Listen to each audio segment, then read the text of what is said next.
दल एक जाति की पार्टी है या एक धर्म के लोगों की पार्टी? 36 जाति। लेकिन हमें बहुत बड़ा सामना करना है। इस घोषणा पत्र में नौजवानों के लिए भी कई चीजें हैं। 100 दिन के अंदर जितनी वैकेंसीज हैं, पारदर्शी तरीके से बिना भेदभाव के उनको भरने का काम। ये यमुना एक्सप्रेसवे और तमाम जो स्टेट हाईवे हैं, उन पे किसान और छात्र से शुल्क टोल नहीं लिया जाएगा और सर्विस रेट सरकार बनाएगी।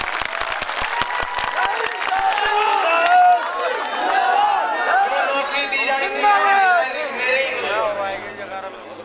लेकिन नौकरियों में ये सिर्फ 2 या 3 राज्यों में लागू हुआ है। 33% आरक्षण हर स्तर पे, हर नौकरी है महिलाओं के लिए, मेरी बहनों के लिए। इस पे ताली कम बजा रहे हो क्या बात है?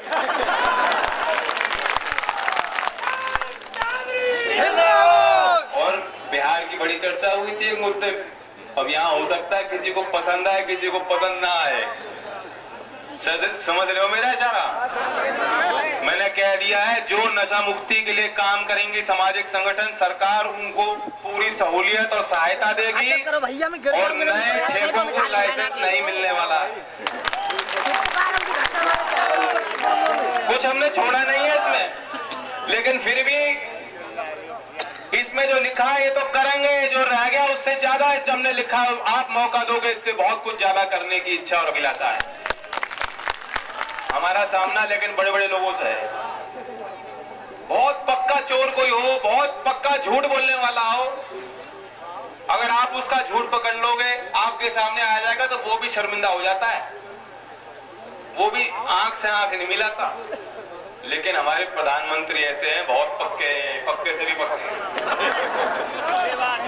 वो एक बार नहीं कई बार बोलेंगे और ऐसे छाती फुला के 56 इंच बार बार आंख से आंख मिला के, बेबाकी से, कोई डर ही नहीं है, कोई भय नहीं है। मेरठ में अभी गए, उन्होंने कहा कि हमें लखनऊ भेज दो, पहला काम करेंगे किसान का कर्ज माफ करेंगे। मान रहे हो क्या इस बात को? हमने इसमें कहा है कर्ज माफी की बात। हम दिल्ली गए थे, हमारे लोग गए थे, आप लोग गए थे वहां दिल्ली, मांग की थी हमने, 5 तारीख को, तब तो किया नहीं। फिर कहा कि रुक जाओ, 31 दिसंबर तक रुक जाओ, बहुत बड़ी सौगात मिलेगी। चर्चा चला दी, 15-15 लाख का वादा था, पहली किस्त मिलने वाली है। 15,000 तो मिलेगा मिलेगा। खूब चला व्हाट्सएप।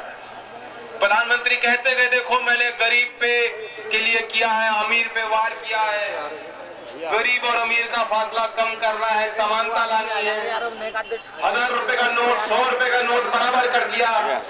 तब लोगों को वाकई लगने लगा था देखो हो सकता है। लेकिन 31 दिसंबर को क्या घोषित किया?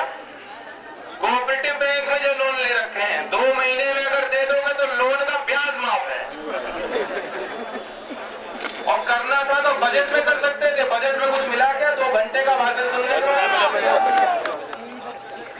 और कह रहे साहब अभी तो बहुत हम कमजोर हैं, आपने 73 सांसद कम जिता दिए, ज्यादा कम दे दिए, कहो हम बहुत कमजोर हैं, हम अभी कुछ कर नहीं पा रहे। वहां लखनऊ भेजोगे तब देंगे। माँ और बेटे का प्यार, कोई इसमें शर्त लगती है क्या? ये आपकी जमीन है, आप कहते हो हमारी कर्म भूमि, यहाँ जमीन ने आपको जिताकर भेजा है, बढ़ाकर बनाया है, और आप कह रहे हो उस पर शर्त लगा रहे हो कि वहां भी दोगे तब देंगे। होने वाला कुछ नहीं, ये भी जुमला है। यहाँ गन्ने की खेती नहीं है, लेकिन मैं उदाहरण के लिए कह रहा हूँ क्योंकि कल ये इतने बौखला गए हैं, इनको लग रहा है जमीन खिसक गई, तो रात रात में बैठक हो रही है अमित शाह जी के यहाँ, सुना है इस बारे में? और कल वो गए थे बड़ौत और कहा उन्होंने कि हमने चौधरी चरण सिंह जी के संबंध में योजना बनाई है, और हमने घोषणा पत्र में उसे पूछा कि घोषणा पत्र में क्यों नहीं लिखा? कहते साहब वो हम कर्म भूमि में आके बताना चाह रहे। क्या बड़ौत ही चौधरी चरण सिंह की कर्म भूमि? क्या वो एक जिले के नेता थे? पूरे देश के थे। और योजना क्या बनी है? ये दिखाता है कि इनको सरकार शासन चलाना आता ही नहीं। वो ये कह रहे हैं गन्ने के किसान आप नहीं हो, लेकिन आप किसान हो, किसान सब एक होगा।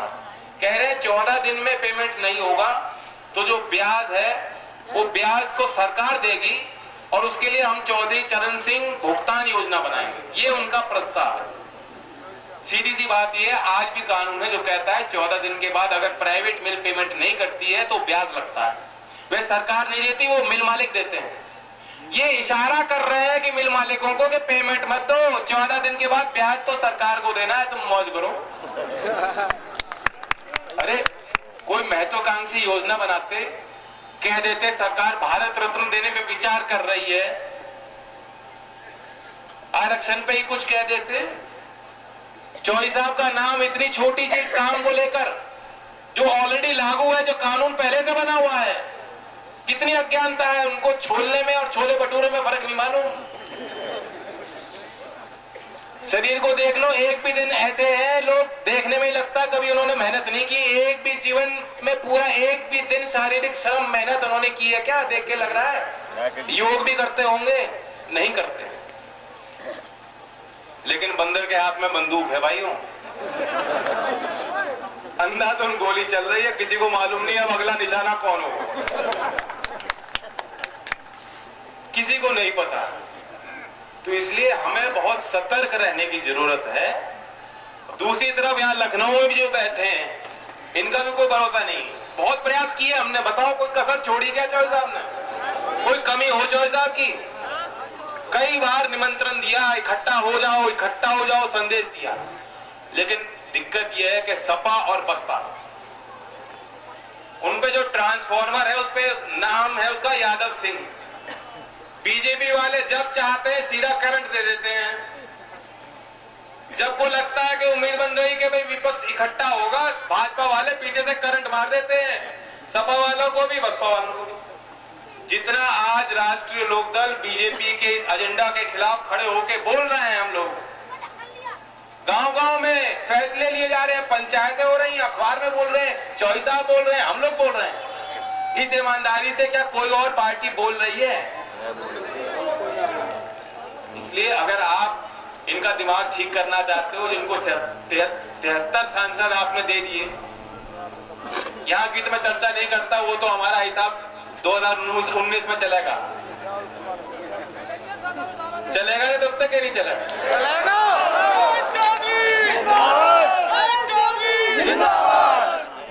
अगर इनका दिमाग ठीक करना चाहते हो तो इन दोनों पार्टियों से अलग हटके जो है आपको एक ही राह है।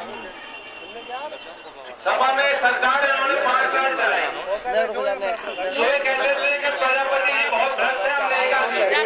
अखिलेश जी बहुत ईमानदार लोगों को पसंद करते हैं, ये मंत्री भ्रष्ट था, हमने निकाल दिया। 4.5 साल बना के रखा, चुनाव के 2-3 महीने पहले निकाल दिया।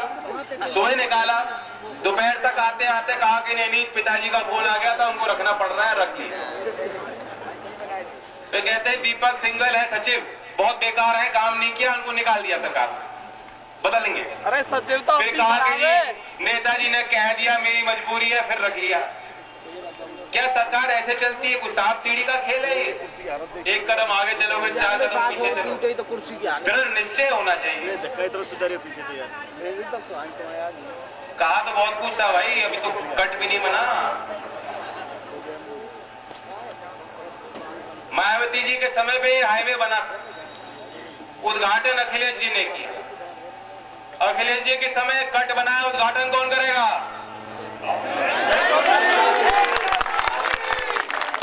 ये भी आपके हाथ में है। यहाँ बहुत समय से जो है एक ही खिलाड़ी खेलता आया है।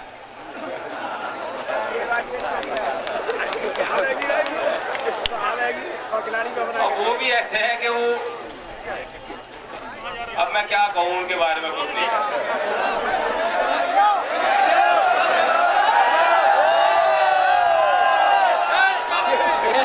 मैं जानता हूं, मैंने आपको भी मायूस किया था, दुखी हो गए थे, लेकिन ये आदमी की पहचान होती है कि कमजोरी में किस तरह से अपने घर परिवार के साथ खड़ा हो। योगेश ने उस चुनाव में मेहनत की थी कि नहीं की थी, बताओ? की थी। और इसलिए ये कोई स्थापित नेता नहीं है, मैं जानता हूं। गुण है, अवगुण है, हर एक आदमी में होते हैं। लोग नाराज किए होंगे, लोग प्रसन्न किए होंगे, सवाल सिर्फ योगेश का नहीं है, लेकिन मेहनत इन्होंने की उस समय जब कमजोरी थी, जब आप भी नाराज हो गए थे मुझसे। और इसलिए मैंने एक बार भी सोचा नहीं।